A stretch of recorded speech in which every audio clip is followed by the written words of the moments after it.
Bonjour à tous, bienvenue dans ce nouveau numéro de Dimanche en politique. Mon invité cette semaine est Dominique Bussereau, président Les Républicains du Conseil départemental de Charente-Maritime et président de l'Assemblée des départements de France, ancien député et ancien ministre. Bonjour Dominique Bussereau. Bonjour à vous.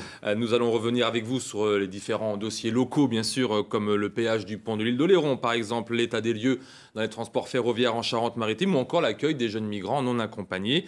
Nous parlerons des départements et de leur avenir, mais avant cela, nous allons parler, si vous le voulez bien, de la droite française en proie à de grandes difficultés, pour se rassembler et puis finalement pour simplement exister. Dominique Bussereau, est-ce que vous êtes de ceux qui disent qu'Emmanuel Macron a tout simplement assommé la droite en appliquant finalement sa politique? Il n'a pas assommé que la droite.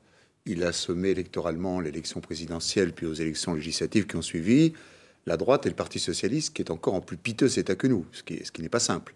Sa politique est une politique, je qualifierais de centre-gauche, social-démocrate, social-libérale, peut ressembler à beaucoup de politiques qui ont été menées en Allemagne. Ça peut rappeler aussi d'ailleurs la période des débuts du président Giscard d'Estaing avec Jacques Chirac comme Premier ministre. Qu'est-ce qu'il y a de gauche dans la politique d'Emmanuel Macron, par exemple?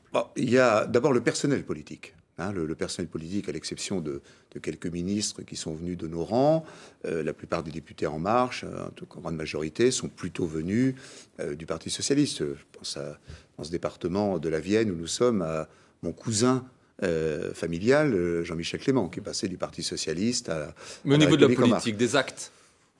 Au niveau de la politique, il y a, disons, un langage qui peut parfois apparaître un peu de gauche, mais plus je réfléchis à la question que vous me posez, plus en effet c'est une politique assez centrale, assez centriste, assez libérale. Beaucoup disent de droite quand même. Et surtout, ce qui me plaît bien, personnellement, européenne. Parce que j'ai trouvé que pendant le quinquennat de François Hollande, qui par ailleurs était un Européen convaincu, on n'avait pas beaucoup eu d'avancées sur la politique européenne. Dominique Bussereau, est-ce qu'il n'est pas là le problème pour vous, pour votre formation politique, cette politique d'Emmanuel Macron vraiment économique, bien sûr économique, mais beaucoup disent, même des amis à vous, de votre parti politique, il fait une politique de droite. Ce qu'il fait, Nicolas Sarkozy aurait rêvé de le faire, ne l'a pas fait. Quand vous regardez les sondages, vous apercevez qu'une majorité des électeurs ou même des sympathisants, les Républicains, ex-UMP, approuvent cette politique. Approuvent la politique du Premier ministre et du chef de l'État. Après, si vous voulez, je vous ai dit, le personnel politique qui est au service de cette politique vient plutôt de la gauche. Notre vrai problème, c'est ce qui nous est arrivé au printemps. C'est-à-dire après avoir gagné les élections municipales en 2014, départementales et régionales, enfin régionales, kiff-kiff, c'était un peu moins bien qu'au départemental, d'avoir perdu stupidement l'élection présidentielle après une primaire de la droite et du centre réussie, et des élections législatives que nous avons perdues, en voyant même notre groupe politique, alors que nous souhaitions devenir majoritaire, diminuer de la moitié de ses députés. Donc nous avons vécu une séquence politique absolument invraisemblable. Ça a été un désastre absolu. Mais ça, on s'en relève généralement. Oui, mais là, non. Non, on s'en relève pas au bout de quelques mois. On s'en relève pas au bout de quelques mois. Je crois que tout le monde doit s'auto-analyser. Il faut reconstruire tout cela. Le PS a besoin de se reconstruire. On a besoin d'un parti socialiste dans la République française. La droite et le centre doivent se reconstruire. Aujourd'hui, la politique française est un champ de ruines. Et même ce vaste mouvement En Marche, on a bien du mal à voir si c'est un parti, c'est un rassemblement, comment il fonctionne, s'il a vraiment des adhérents. Voilà, je crois que tout le spectre politique français est en complète désorganisation et qu'il faudra encore 1, 2 ou 3 ans, peut-être même plus, pour que les choses se remettent dans une situation plus classique. Alors officiellement, on compte 4000 adhérents de Les Républicains en Charente-Maritime, soit une baisse des effectifs de 18% en un an. Au niveau national, c'est de 24% la chute. Comment est-ce qu'on colmate une brèche pareille? Vous savez, je crois que il y a le temps, d'accord, mais enfin, je crois que les chiffres sont plus importants que cela, en réalité. Donc ça, c'est les chiffres officiels. Donc je me souviens être allé récemment dans un grand département où notre formation politique était très importante, et on m'a parlé de la diminution par moitié du nombre des adhérents. Donc je crois que tous ces chiffres méritent d'être regardés avec circonspection. Tous les partis politiques classiques, le Parti socialiste et les Républicains et les centristes, ont perdu énormément d'adhérents parce que les gens ont été dégoûtés qu'on leur ait volé en quelque sorte la victoire qu'ils attendaient aux élections présidentielles et d'avoir pris une raclée aux élections législatives. Donc, et peut-être séduit par Emmanuel Macron, c'est ça le vrai problème aussi pour vous. Si vous voulez, Emmanuel Macron, il séduit des électeurs. Il séduit... pas que, il séduit aussi des hommes politiques. Édouard Philippe, il séduit pas les militants. Gérard Darmanin. Il séduit pas les militants. Il séduit pas les militants du Parti socialiste qui lui en veulent beaucoup d'avoir, entre guillemets, trahi François Hollande, et il ne séduit pas les militants républicains qui sont sur une ligne beaucoup plus à droite encore que la politique soi-disant de droite que vous pensez être celle du président de la République. Et vous séduit un peu ou pas? Moi, j'aime bien l'homme. Je le connais depuis longtemps. On a du mal à comprendre la différence vraiment. Hein. Il y a une feuille. Non, si vous voulez, j'aime bien. Entre vous et lui, par exemple, au niveau politique. J'aime bien le bonhomme. Je le trouve sympa. On peut parler avec lui de manière simple et intelligente. Deux, j'aime bien la modernité, le coup de jeune qu'il donne à la vie publique de notre pays. Je trouve ça sain. Ça me rappelle Giscard jeune en 1974. J'aime bien l'engagement européen. Après, il y a des choses que j'aime moins bien. J'aime pas la réforme de l'ISF qui va concerner uniquement l'immobilier. J'aime pas la CSG qui va concerner les retraités. Voilà, donc il y a des choses, si j'étais encore député, que je ne voterais pas à l'Assemblée nationale. Donc il y a du positif, mais je ne suis pas passé à La République En Marche. Je suis indépendant dans ma réflexion. J'approuve ce qui doit être approuvé. Et je critique quand je pense qu'il faut critiquer. Alors depuis la présidentielle et législative, vous l'avez dit, la droite est KO. Sans grande surprise, Laurent Wauquiez devrait prendre la tête de votre formation politique en décembre prochain. Vous n'êtes pas tous les deux les meilleurs amis du monde. Vous n'étiez pas à Maran ce mercredi soir pour son meeting de campagne interne. Est-ce que c'est à ce point difficile de l'écouter? Non, j'avais rendez-vous avec le Premier ministre, Édouard Philippe, pour parler... Excuse. C'est quand même, important de voir le Premier ministre. Je le vois souvent en tant que président de l'ADF. Et là, il avait demandé à me rencontrer avec Julien de Normandie pour parler de la réforme du logement. Donc je pense que mon devoir était d'être à Matignon quand je suis invité par le Premier ministre. Alors, ceci étant, je ne soutiens pas la candidature de Laurent Wauquiez, mais je n'ai aucune inimitié à son égard. Nous avons été ensemble au gouvernement, nous avons été ensemble au Parlement. Il est un président de région à Auvergne-Rhône-Alpes qui fait bien son travail. Donc je ne partage pas sa ligne politique, mais je n'ai pas de relation inamicale avec lui. Je considère que l'homme est de valeur. Simplement, parfois, certaines de ses valeurs ne sont pas les miennes. Laurent Wauquiez, lui, en tout cas, a son mot à dire sur les centristes du Parti des Républicains. Et il a même un petit mot rien que pour vous, on l'écoute. Je tends inlassablement la main. Mais je veux aussi qu'on comprenne que ce n'est pas en reniant ses valeurs qu'on rassemble. C'est quand on assume ses idées. Ce que je veux, c'est reconstruire une droite qui soit vraiment de droite. Qui défendent le travail et pas l'assistanat, qui disent que le gaspillage de l'argent public, quand à l'arrivée c'est toujours les mêmes qui payent, ça n'est pas juste, qui refusent aussi le communautarisme. Au fond, une droite qui défende nos valeurs.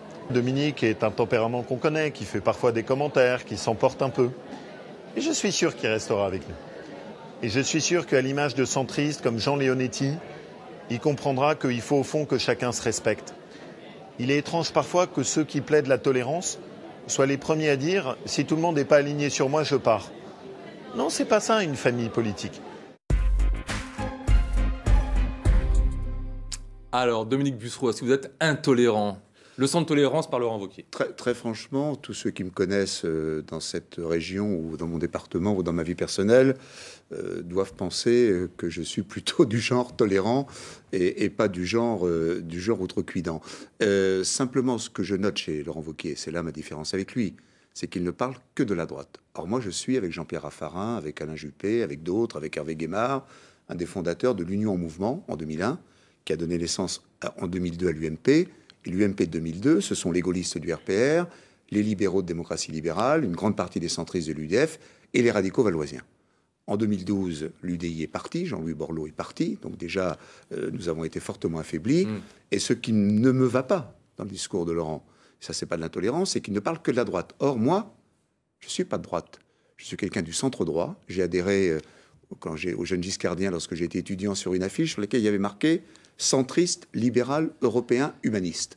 Et donc, quand on ne parle que de la droite, là, ça ne me va pas. Quand on parle de la droite et du centre, là, ça me va. Il était centriste avant, Laurent Wauquiez, quand il était c'est le fils spirituel de Jacques Barrot. Enfin, il a longtemps qu'il ne l'est plus. Oui, il y a longtemps qu'il ne l'est plus, mais est-ce que c'est tout simplement parce qu'il a compris que finalement, pour pouvoir accéder au pouvoir dans les Républicains, il faut plutôt être de droite parce que les adhérents les Républicains sont plutôt à droite. Vous êtes minoritaire dans votre parti, mais vous êtes majoritaire dans l'électorat de droite en France. Vous savez, ce qui est important, c'est de gagner les élections.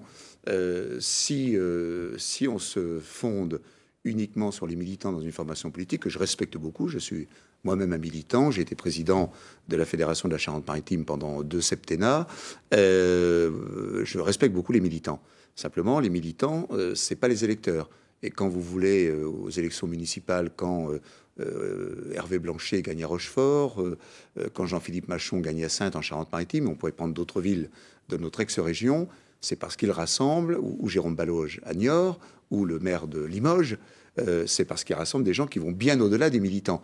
Donc, les militants, formidables, respectons-les, travaillons avec eux, et c'est notre puissance, mais pour gagner les élections, il faut s'élargir. Donc ça veut dire que Laurent Wauquiez, sur le créneau « la droite est de retour », en ne s'adressant pas au centre, fait que notre parti risque de se retrouver dans un corner et que le résultat électoral à venir, aux élections européennes et aux élections locales de 2020-2021, ne sera pas, je le crains, à la hauteur de nos ambitions. Alors lui non plus ne votera pas Laurent Wauquiez en décembre prochain, c'est Jean-Pierre Raffarin, l'ancien Premier ministre a dit qu'il voterait comme vous, Maël de Calan, mais il arrête la politique et quitte le Sénat. Est-ce que vous comprenez cette décision?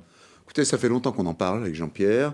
D'abord, il ne voulait pas dépasser le chiffre 7, c'est-à-dire avoir l'âge de 70 ans en étant encore un élu de la République. Et je m'appliquerai moi-même cette règle lors des prochaines élections départementales en 2021. Ça signifie que vous faites votre dernier mandat en ce moment? Oui, parce que je ne veux pas dépasser le chiffre 7. Je pense que c'est bien.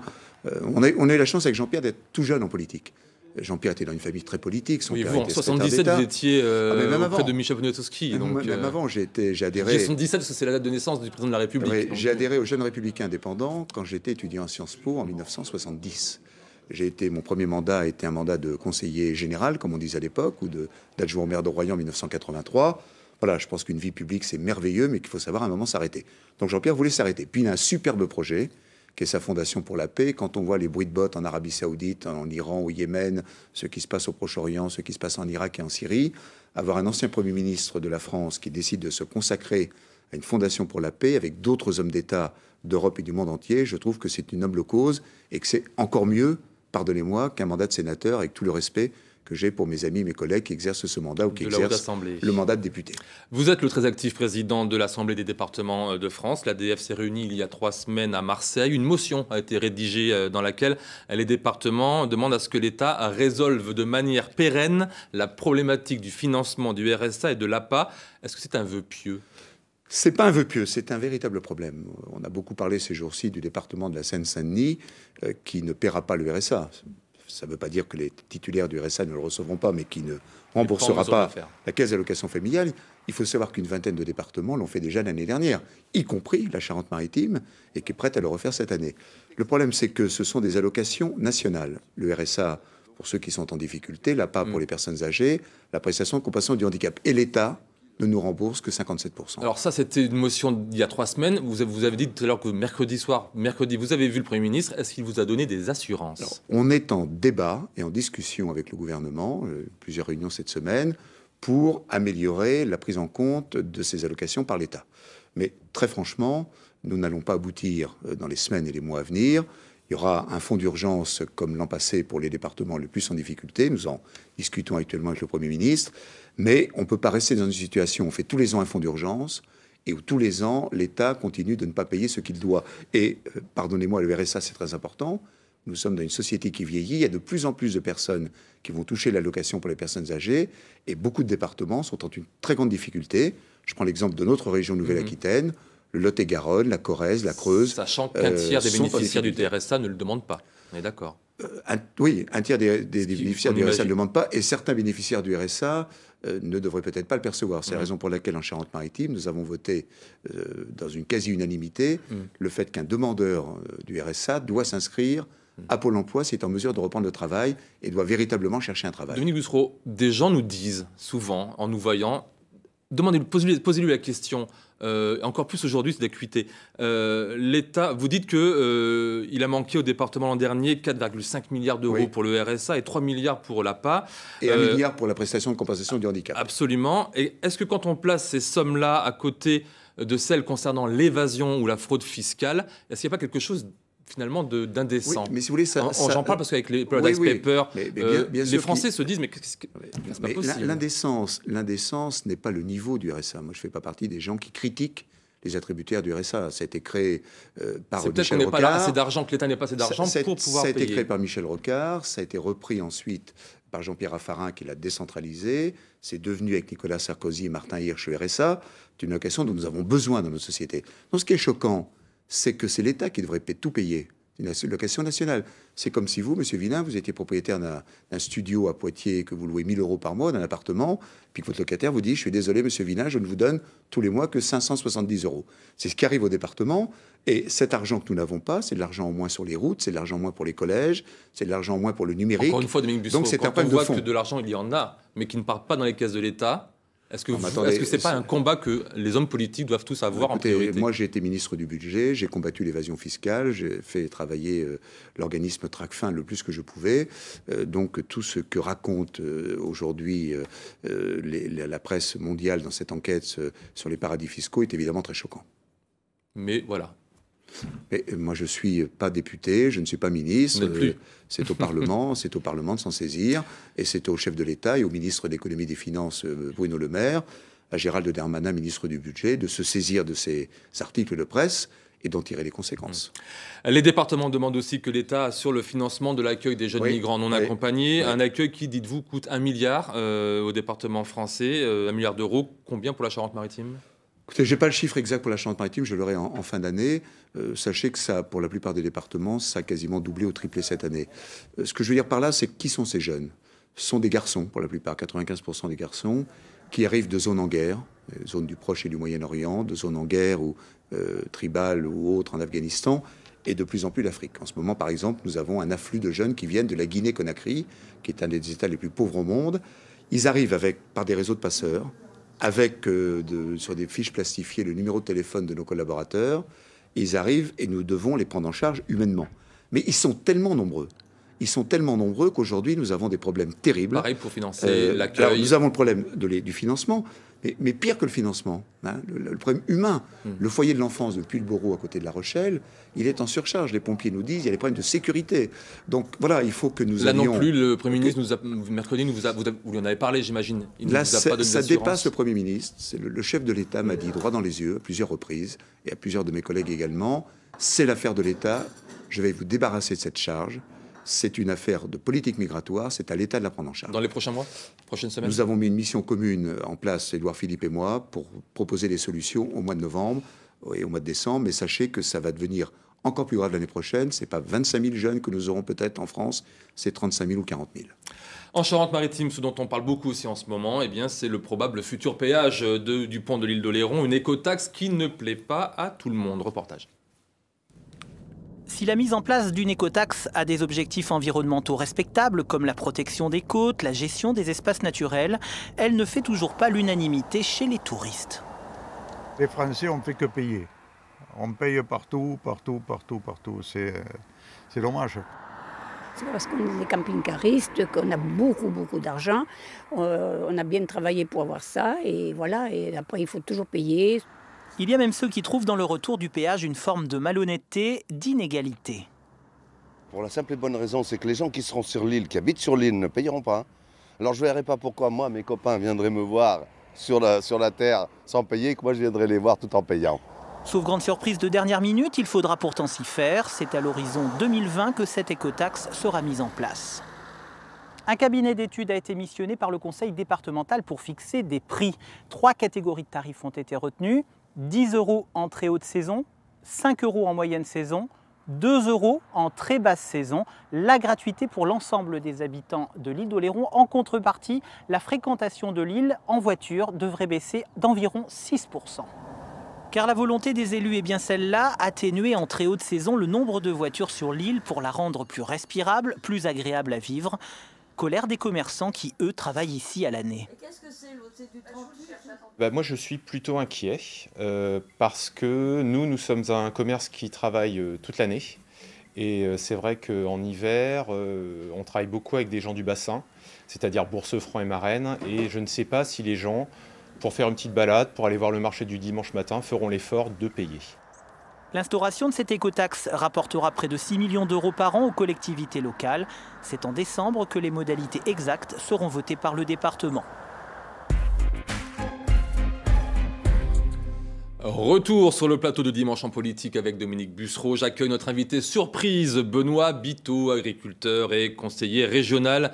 Vous êtes le président du groupe Radicaux de Gauche à la région Nouvelle-Aquitaine.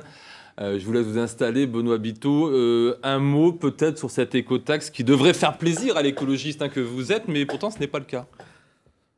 Non, c'est pas tout à fait, je suis pas tout à fait sur cette ligne-là. Je pense qu'effectivement, il faut trouver une solution pour soutenir les infrastructures et la défense de l'île d'Oléron, mais je ne pense pas que l'écotaxe installée sur un péage sur l'île d'Oléron soit la bonne réponse.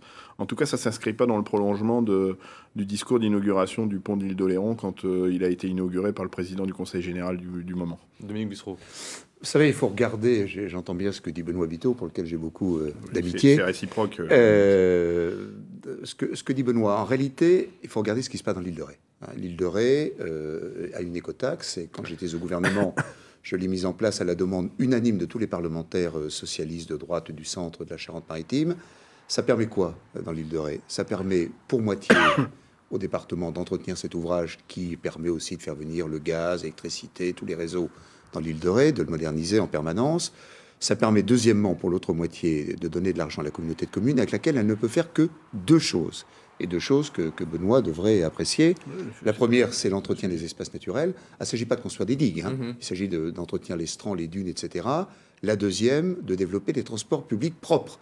Et nous avons mis en place le plus grand réseau de transports en commun électrique de France, entre l'île de Ré et le continent, et dans l'île de Ré. Est-ce que les personnes les plus modestes ne vont pas être les plus touchées par cette écotaxe? C'est le problème. D'abord, votre sujet est un peu coquin, parce qu'il préjuge une décision que le département de la Charente-Maritime n'a pas encore prise. Oui. Puisque ça viendra en discussion au mois. On va dire que c'est fort probable.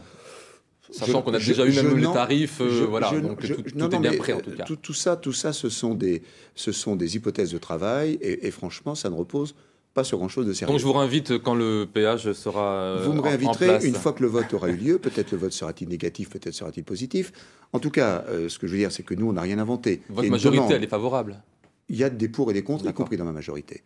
Ce que je veux dire par là, c'est que c'est une demande des maires de l'île d'Oléron. Voilà. Ce sont les maires de l'île d'Oléron qui, quasi unanimement, ont demandé la mise en place de ces écotaxes et au département de se prononcer. Benoît Biteau, vous vouliez aussi parler du dossier des bassines, ces retenues d'eau géantes dont se servent les céréaliers pour pouvoir arroser même en période de sécheresse, un modèle économique et environnemental qui ne vous plaît pas et sur lequel vous n'avez pas les mêmes visions. Dans le cadre de cette émission où mon interlocuteur est Dominique Bussereau, commencer par saluer, dire ce qui va bien, saluer l'initiative du Conseil départemental de Charente-Maritime qui, sur ce sujet-là, a pris une initiative insolite, inédite, qui est la constitution d'un syndicat mixte. C'est-à-dire que si on doit parler d'eau, moi je fais souvent référence à l'article 1 de la loi sur l'eau qui dit que l'eau est un bien commun, et quand on veut capter cette ressource, on doit faire référence aussi à l'article 2 de la loi sur l'eau qui dit que la priorité 1 sur la ressource en eau, ou en tout cas sur l'usage, c'est l'eau potable, ensuite le bon état des milieux aquatiques, et enfin, en troisième priorité seulement, l'eau économique. Et donc, sur ce sujet-là, sur la forme en tout cas, où est-ce que le bas blesse ? Le Conseil départemental a mis en place un syndicat mixte qui, a priori, est là pour garantir une gestion publique d'un bien qui... donc ça, c'est le premier sujet. Où le bas blesse, et c'est peut-être là où il faut continuer le chemin, c'est sur le fond, c'est-à-dire que se poser la question, quand on fait ces équipements-là, dans une forme de réciprocité, puisque beaucoup d'argent public, et ça je crois que c'est ce qu'il faut retenir, beaucoup d'argent public sont engagés sur les retenues de substitution, de quel modèle agricole on adosse aux retenues de substitution, et quelle est la dynamique qu'on va engager en agriculture avec l'émergence de ces retenues de substitution. Allez, rapidement la réponse de Dominique Bussereau, s'il vous plaît. Merci à Benoît de parler de ce syndicat mixte. Notre idée, c'est que l'eau a un prix, en effet, et qu'on n'a pas à construire gratuitement pour les uns pour les autres des retenues d'eau. Ce que je pense, c'est que l'agriculture, qui a besoin d'évoluer, j'en suis parfaitement persuadé, a besoin d'eau. Et que dans ce département de la Charente-Maritime, où un sixième de notre espace, enfin même plus que environ 20% de notre espace est constitué de marais, où nous avons beaucoup d'eau, il est plus logique de la stocker pour l'utiliser pour l'agriculture, mais aussi pour le maraîchage, et aussi on en a besoin pour l'ostréiculture, pour les fleuves, et qui ont besoin d'être alimentés en eau douce, en particulier la Seudre et la Charente en période estivale. Il faut essayer d'organiser le stockage de l'eau. D'où le fait que nous souhaitons le faire de manière publique par ce syndicat mixte, mais c'est un vrai débat. Il ne faut pas en faire un débat idéologique. Il faut essayer de voir quel est l'intérêt général de l'agriculture de notre pays et de la préservation de nos paysages. Une dernière chose, Benoît Biteau. Oui, mon propos ne vise pas à remettre en cause l'intérêt de l'irrigation, hein. Il y a des activités agricoles qui nécessitent de l'irrigation.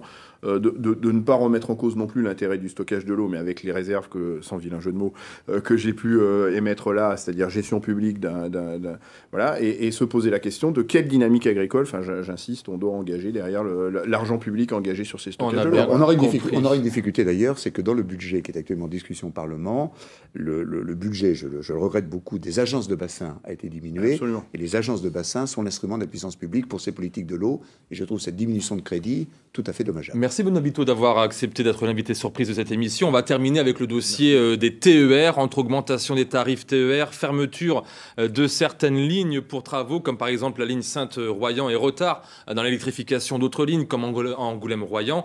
La vie au quotidien n'est pas simple pour les usagers des transports en commun en Charente-Maritime. Dominique Bussereau, l'ancien ministre des Transports que vous êtes, en pense quoi de cette situation? Écoutez, il y a des choses qui vont bien. Nous sommes heureux de la ligne nouvelle, nous sommes heureux des améliorations que ça apportait à la desserte de Niort, de Surgères, de La Rochelle. Il y a une ligne qui est en très mauvais état, c'est ce qu'on appelle la ligne Nantes-Bordeaux, en particulier entre La Rochelle et La Roche-sur-Yon, où là, les travaux prennent du retard et la SNCF a malheureusement annoncé, SNCF Réseau, un retard supplémentaire. Il y a également au sud de Saintes, entre Saintes et Bordeaux, où la voie se dégrade. Et puis après, nous avons un grand projet commun avec le département de la Charente, qui est inscrit dans le contrat de plan. Ça a d'ailleurs été un des seuls points d'accord avec Mme Royal ces dernières années, c'est qu'elle a accepté, présidente de région, que la région soit partenaire de ce projet, qui est d'électrifier la voie ferrée entre Angoulême, Cognac, Saintes, Saujon et Royan. Parce que vous savez bien que beaucoup disent que vous n'avez pas assez fait d'efforts quand vous étiez ministre des Transports. Vous dites que c'est à cause de Ségolène Royal. Vous rigolez.